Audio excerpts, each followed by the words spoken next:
और BK Sharma sir जब तक आए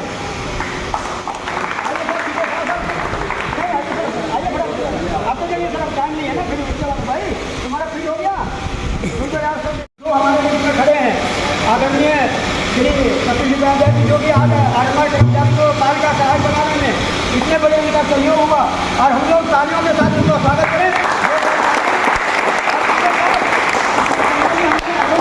उन्होंने आरएमआर कर्मचारी की हिम्मत को कभी हारने नहीं दी।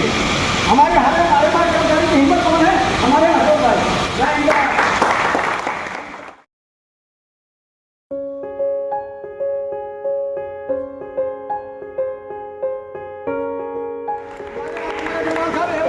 हमारे लड़की के उनको तालियों के साथ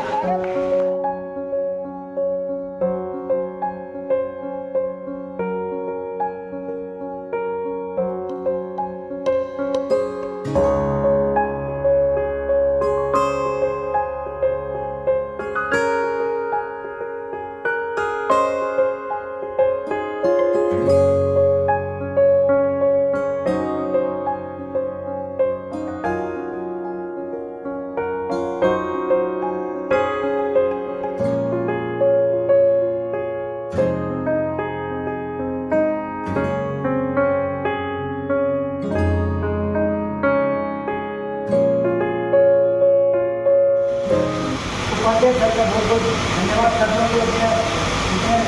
जबरदस्ती बोलते हुए हमारे यहाँ पे आने का बहुत बहुत धन्यवाद करना था। और आरएमआर लोग जो हमारे पक्के हुए हैं उसमें आपने आपकी चीज़ से बहुत प्रयास किया, उसके लिए बहुत बहुत धन्यवाद करें। जो लोग जो आरएमआर से हमारे का सहायक बन गए उन लोगों को परमानेंट जॉब मिली है, आगे लोगों को बैंक मिली है, उसके लिए आप जाओ उनका बहुत बहुत धन्यवाद। मैं ज़्यादा अपना बड़ा नहीं हूँ, दो लाइन में बात को लेकर आया बिजली विभाग के बारे में थोड़ा प्रशंसा करने के लिए। विभाग को इंटेंसिव बहुत है, बिजली विभाग भी है, कृषि विभाग भी है, हॉर्टिकल्चर भी है, एजुकेशन भी है और बहुत सारी मेडिकल भी है। परंतु जो बिजली विभाग है जहाँ बिजली ना हो तो जीवन नहीं हो, इसके ऊपर मैं बोलना चाहता हूँ। मैंने कोशिश करी अपने बिजली की महत्व को बताने के लिए कि बिना बिजली के हमारा जीवन जो है बिल्कुल व्यर्थ है। तो नो पावर नो लाइफ, सबसे पहला जो उसका कोड है नो पावर नो लाइफ और नो पावर नो पोस्ट। ये आजकल हम लोग पोस्ट करते हैं व्हाट्सएप पे, फेसबुक पे, ट्विटर पे, तो बिना पावर के हम ये चीज़ संभव ही नहीं। तो नो पावर नो वाटर। अब कितने बहुमंजिले बिल्डिंग बनाने, अगर आपको उसको पंप करने के लिए आपके पास पावर नहीं है तो हम उस बिजली की पानी को ऊपर नहीं बना सकते कंज्यूमर की। No power no internet, no power no wifi, no power no power fridge. बड़े हमारे घरों में फ्रिज है, रेस्टोरेंट में फ्रिज है, होटल में फ्रिज है। अगर पावर नहीं होगी तो हम अपने फूड को प्रिजर्व नहीं कर सकते लंबे समय में। तो पावर इलेक्ट्रिसिटी अहम इसका वो पहला स्रोत है तो उसको बनाए रखती है, जीवित रखती है। No power no medical equipments. Hospital में जाएँ, डिस्पेंसरी में जाएँ, बड़े छोटे हॉस्पिटल में, बड़े हॉस्पिटल में, अगर आपके पास पावर नहीं है लाइट से हो पाएगा ना, किसी स्कैन हो पाएगा ना, कैट स्कैन हो पाएगा, MRI हो पाएगा। No power no washing. हमारे सब घरों के अंदर वॉशिंग मशीन है, बिना वॉशिंग मशीन के मतलब आजकल के लगता है कि कपड़े कौन धोएगा क्या करेगा। और no power no entertainment, no cinema, no TV show, no power no AC, no और आखिर में मैं कहना चाहता हूँ, इसने कोट किया बड़े बड़े जो साइंटिस्ट हैं उन लोगों का कि electricity is the soul of universe. Electricity is the soul of universe. What is soul? Soul is electricity. Soul electricity because we don't know electricity lighten up your room, lighten up your world. Last में तारों के बिना चांद है अधूरा, बिजली के बिना इंसान है।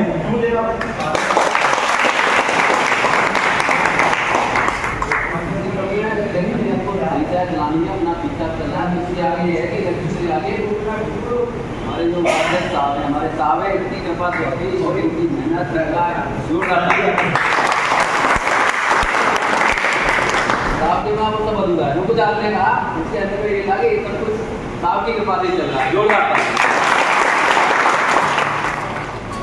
आज यहाँ सर्टिफिकेट के लिए स्टेशन में यहाँ के एक्सपीरियंस जी, वापसी जी, अशोक जी, जिन्होंने RMR के लिए काफ़ी किया, प्रयास किया, लगातार उनका कैसे नियमितीकरण हो, इसके लिए लगातार एक अटक परिश्रम किया है।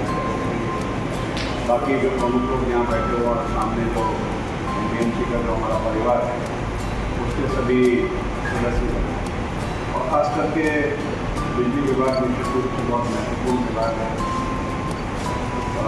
Electricity is a life line, without electricity there is no life. आपकी पूरी ज़िंदगी इस बिजली के ऊपर ही डिपेंड है। अभी जो एक्सीडेंट का डेटा पड़ रहा है, सही बात है कि आपको कुछ भी करना होगा तो बिना बिजली के कुछ भी संभव ही नहीं है, जीवन ही असंभव है, ऐसा मान लीजिए। तो इसलिए आप सब लोग जीवन की मुख्यधारा, जीवन की लाइफलाइन के लिए काम कर रहे हैं और जोखिम में रहकर भी काम कर रहे हैं।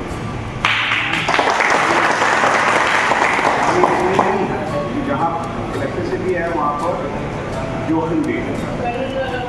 अब जिस दिन दिल्ली में बहुत ज़्यादा बारिश थी और इतनी बारिश हुई कि जो रिकॉर्ड टूटा और इसमें रिकॉर्ड कुछ वीडियोज मेरे को आई।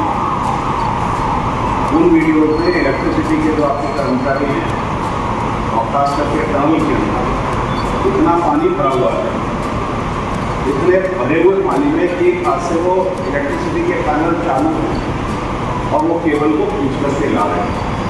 वास्तव में पूरा जीवन अपना जोखिम में डाल करके दूसरे लोगों को सुविधाएं ये बिजली के बाद,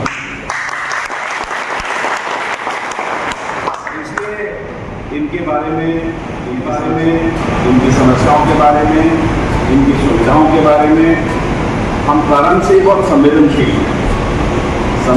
रहना भी चाहिए। लगातार अनवरत काम करते हैं, चाहे वो इलेक्ट्रिसिटी के फॉल्ट को आपको ठीक करना हो, चाहे नया परिसर अभी ये 55 लीटर का बना है तो उस परिसर में ये 11 के लिए 33 के का सब्सटेशन बना, और जहाँ भी हम काम करते हैं, एम्स में भी नया ऑगमेंटेशन आपने किया, वहाँ भी मैं उतर के आया था।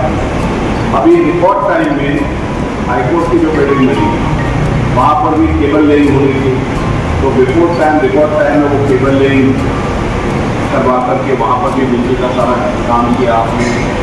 तो आप लोगों की जितनी तारीफ की जाए उतनी काम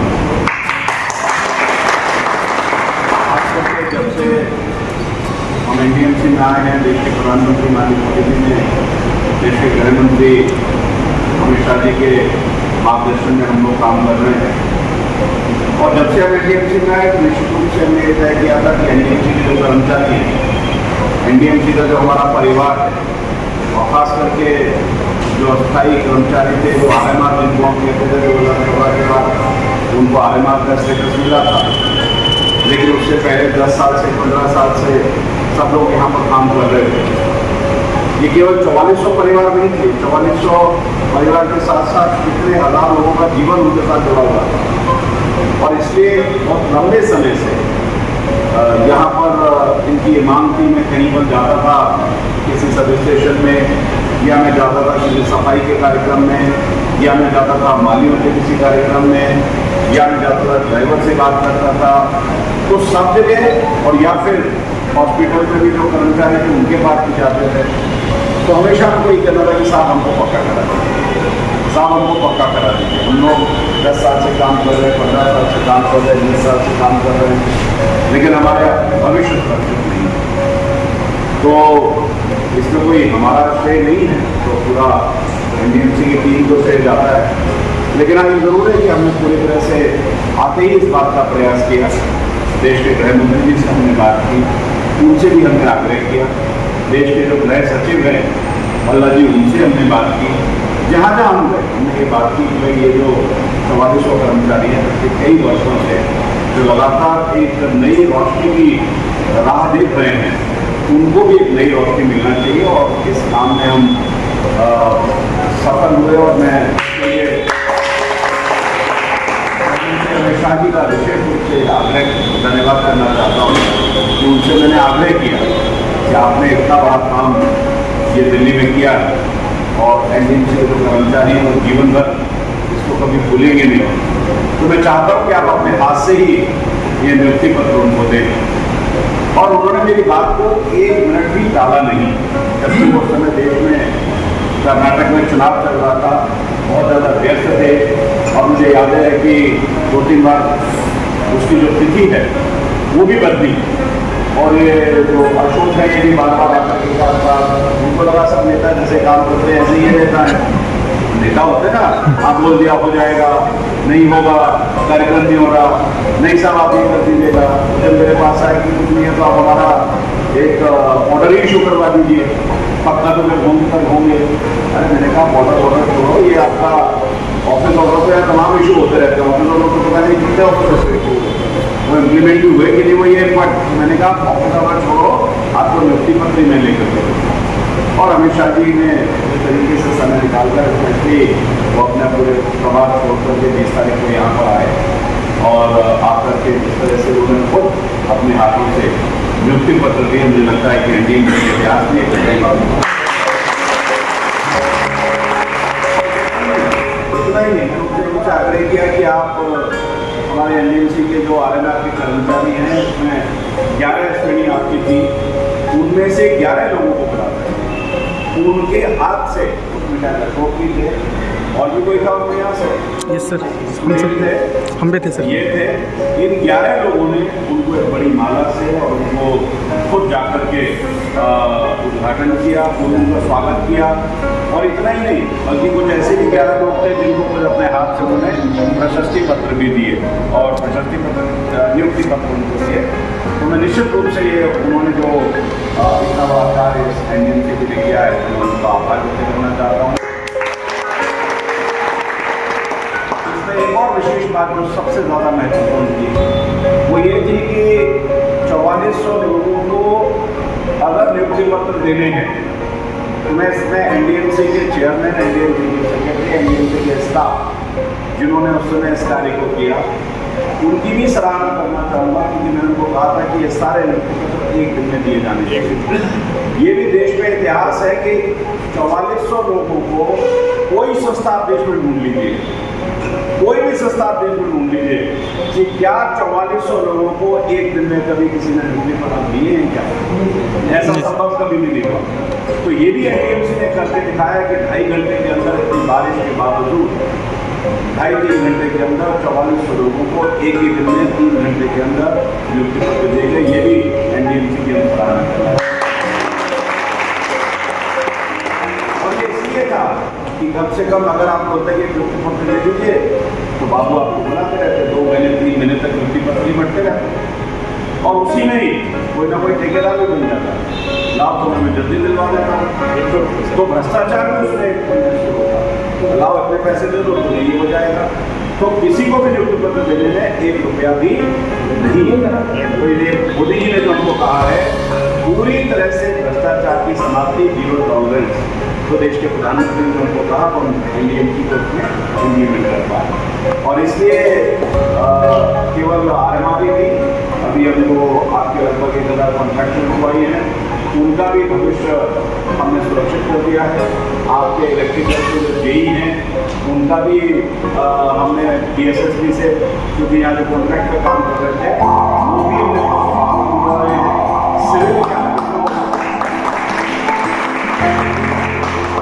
के आपके जो जेई हैं कॉन्ट्रैक्ट पर हैं उनकी भी नियुक्ति के लिए डीएसएसबी ने भेज दिया था। उनको भी हम वापस बुला रहे हैं कि जिन्होंने आप 5 साल 10 साल 15 साल काम किया है उनको कोई भी नहीं निकाल सकता, ये हमने तय कर दिया।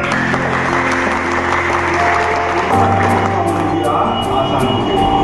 और इसी के साथ जो कॉन्ट्रैक्चुअल 1000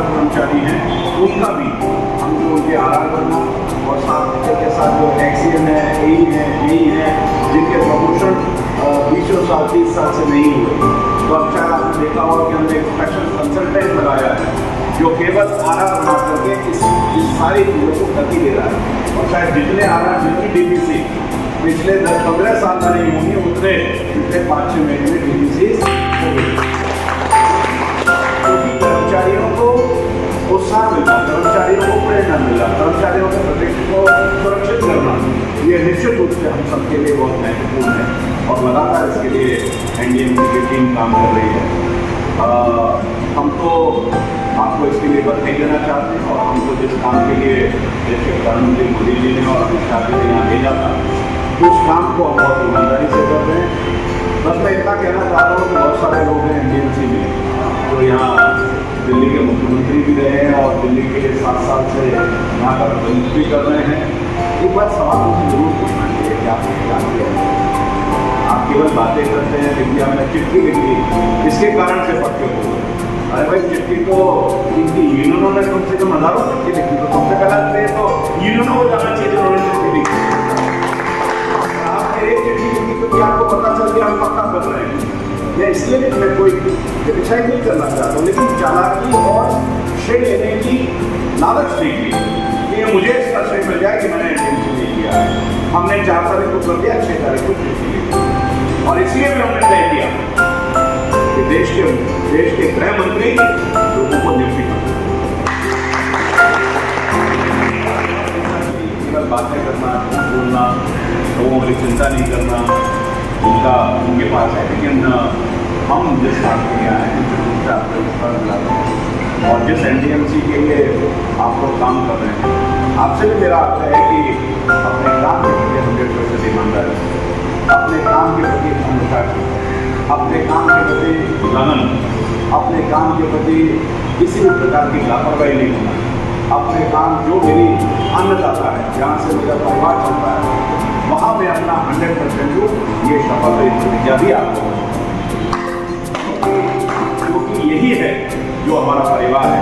और इसलिए मैंने कहा कि बिजली विभाग जो है बहुत अच्छा काम कर रहा है और आगे भी आपके नए चीफ इंजीनियर भी आ गए, वो मुझे मिलने आए थे, तो जो इलेक्ट्रिकल डिपार्टमेंट में आए इसकी बहुत ज़रूरत थी। और मैं तो चाहता हूँ, मैंने कहा कि एनडीएमसी की मीटिंग में भी कहा है, मैं वो दिन देखना चाहता हूँ कि एनडीएमसी के एक्सीएन से एफसी से प्रमोट होकर एनडीएमसी गार्डन का ही कोई चीफ इंजीनियर बने। लोग आते रहते हैं, लेकिन एनडीएमसी के काडर से ही सिविल में भी और इलेक्ट्रिकल में भी चीफ इंजीनियर बनने चाहिए। मेरी ये कामना है। आपने मुझे यहाँ बुलाया, करके मेरा सम्मान किया, आपसे मिलने का मौका दिया, अवसर दिया, आपका